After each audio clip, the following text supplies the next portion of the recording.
আমি যখন সরকার থেকে পদত্যাগ করি তখন মন্ত্রিপরিষদ বিভাগের কাছে আমার আয় ও সম্পদের সম্পূর্ণ বিবরণী আমি পেশ করে এসেছি এবং তারপরেও যেহেতু আবার এগুলো নিয়ে কথা বললো এবং জলপাই করার চেষ্টা করা হচ্ছে, তখন আমি মনে করলাম যে আমার ব্যাংক হিসাব এবং আমার পরিবারের সকলের ব্যাংক হিসাব জনগণের জন্য উন্মুক্ত করে দেওয়া প্রয়োজন, যাতে করে এই বিষয়গুলো নিয়ে কেউ কোনো ধরনের বিভ্রান্তি তৈরি করতে না পারে। আমি গতকালকে যদি বলছিলাম যে আমি আমার ব্যাংক অ্যাকাউন্টের স্টেটমেন্ট পাবলিশ করব, কিন্তু পরবর্তীতে ভাবলাম যে আমার পরিবারের সকলের ব্যাংক অ্যাকাউন্টের হিসাব সহ উন্মুক্ত করে, যাতে এই বিষয়গুলো নিয়ে আর কোনো প্রশ্ন অবশিষ্ট না থাকে। আমি তো আমার ফ্যামিলির যেই ব্যাংক হিসাব গুলো আছে সেগুলোর একটু সামারি যাই, তারপর আমার ব্যাংক অ্যাকাউন্ট গুলোর ব্যাপারে ডিটেইলস দিব।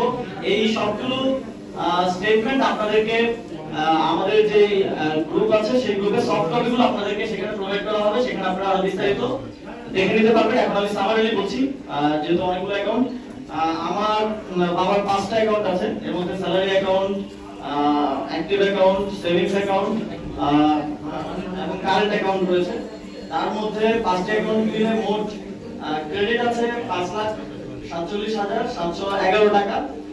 কিন্তু আমার বাবার সার্ভিস লোন আছে, তিনি যেহেতু শিক্ষক, তিনি 10 লাখ টাকার একটা সার্ভিস লোন নিয়েছিলেন, যেটা প্রতি মাসে কেটে ওনার স্যালারি থেকে কেটে নেওয়া হয়।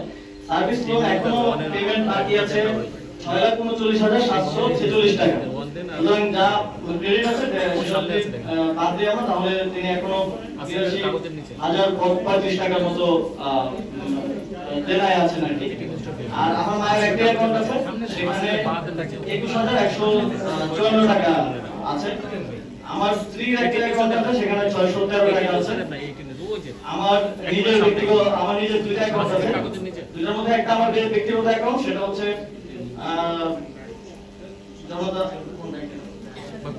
সোনালী ব্যাংকে, সেটাতে এটা হচ্ছে সেভিংস অ্যাকাউন্ট, এটাতে 9,930 টাকা আছে। আর আরেকটা হচ্ছে আমার স্যালারি অ্যাকাউন্ট, যেটা আমার গভর্নমেন্ট থাকা অবস্থায় স্যালারি সহ গভর্নমেন্টের আরো যেই ডিএ সহ যেই লেনদেন, সেটা এই অ্যাকাউন্টের মাধ্যমে হতো। এই অ্যাকাউন্টে আমি একটু ডিটেইলস বলে রাখি, আমি 16 মাস দায়িত্ব ছিলাম। 16 মাসের স্যালারি 1,65,000 করে গড়ে স্যালারি এবং ভাতা সহ এর আশেপাশে কম বেশি করেছিল। এবং আমি 5টি বিদেশ সফরে গিয়েছিলাম। বিদেশ সফরের যে টিএডিএ বিল সরকারের পক্ষ থেকে দেয়, আপনারা জানেন, সেটাও এই অ্যাকাউন্টে এসেছে। সেটা গড়ে 4-5 লাখ 6-7 লাখ টাকা করে হবে 5টি বিদেশ সফরের। এর বাইরেও দেশের সরকার থেকে আরো বিভিন্ন খাতে বিভিন্ন যে ভাতা সব মিলে এই অ্যাকাউন্টে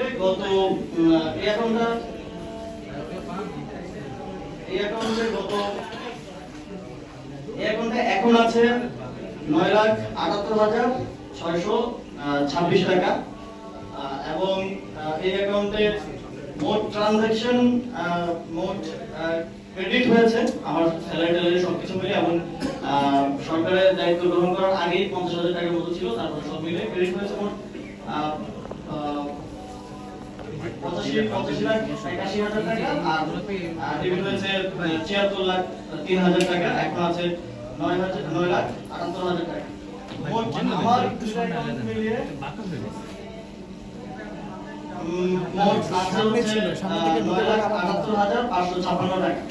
এই 85 লাখের মধ্যে আমি যেটা বললাম, স্যালারি আছে অলমোস্ট গড়ে যদি 1,65,000-70,000 করে ধরি, তাহলে অলমোস্ট 25 লাখের মতো, 25 লাখের টোটাল ট্রানজাকশনের মধ্যে। আর 5টা বিদেশ সফরের প্রায় 35 থেকে 40 লাখ টাকার মতো হবে। আপনারা ডিটেইলসে যখন সফট কপি আমরা দেব সেখানে দেখতে পাবেন।